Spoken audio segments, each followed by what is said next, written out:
సమాజంలో సాయం చేసేవారి సంఖ్య బాగా తగ్గిపోయింది. తోటి మనిషి ఇబ్బందుల్లో ఉన్నా కూడా పట్టించుకునే వారే కరువు అవుతున్నారు. అందుకు గల కారణాలు అనేకం ఉంటాయి. అయితే కొందరు మాత్రం సాయం చేయడానికి ఎప్పుడు ముందే ఉంటారు. ఎదుటి వారికి సాయం చేయడంలోనే వారు ఆనందాన్ని పొందుతూ ఉంటారు. కొన్ని సందర్భాల్లో మాత్రం పుణ్యానికి పోతే పాపం ఎదురైనట్లు ఎదుటి వారికి సాయం చేయడానికి వెళ్ళి చిక్కుల్లో పడుతూ ఉంటారు. తాజాగా ఓ తెలుగు వ్యక్తి విషయంలో ఇదే జరిగింది. సాయం చేయబోయి జగిత్యాలకు చెందిన ఓ వ్యక్తి జైలు పాలయ్యాడు. తెలంగాణ రాష్ట్రం జగిత్యాల జిల్లా పొలాస గ్రామానికి చెందిన బద్దెనపల్లి శంకరయ్య అనే వ్యక్తి సౌదీలో ఉంటున్నాడు. ఆయనకు భార్య, కుమారుడు, కూతురు ఉన్నారు. కుటుంబ పోషణ కోసం సౌదీకి వెళ్ళి అక్కడే పనిచేసుకుంటున్నాడు. శంకరయ్య అక్కడ పనిచేస్తూ కుటుంబ సభ్యులకు డబ్బులు పంపించేవాడు.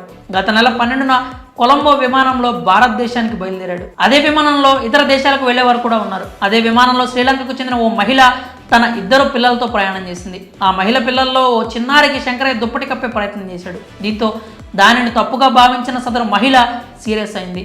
అసభ్యకరంగా ప్రవర్తిస్తున్నాడని విమాన సిబ్బందికి ఆ పాప తల్లి ఫిర్యాదు చేసింది. దీంతో శంకరయ్యను శ్రీలంక పోలీసులు అదుపులోకి తీసుకున్నారు. అతన్ని జైలుకు కూడా తరలించారు. ఈ కేసులో న్యాయస్థానం బెయిల్ మంజూరు చేసిన జనామత్ ఇచ్చేవారు లేకపోవడంతో కేసు ముగిసే వరకు శ్రీలంకలోనే ఉండాల్సిన పరిస్థితి ఏర్పడింది. దీంతో శ్రీలంకలో చిక్కుకున్న శంకర్ను జైలు నుంచి విడిపించాలని అతని తల్లి కోరుకుంటోంది. తన బిడ్డ స్వదేశానికి వచ్చేలా కేంద్ర రాష్ట్ర ప్రభుత్వాలు సాయం అందించాలని ఆయన భార్య గంగలక్ష్మి, కుమారుడు గంగమ్మ మల్లు, కూతురు శ్రీలక్ష్మి రోధిస్తూ ఆవేదన వ్యక్తం చేశారు.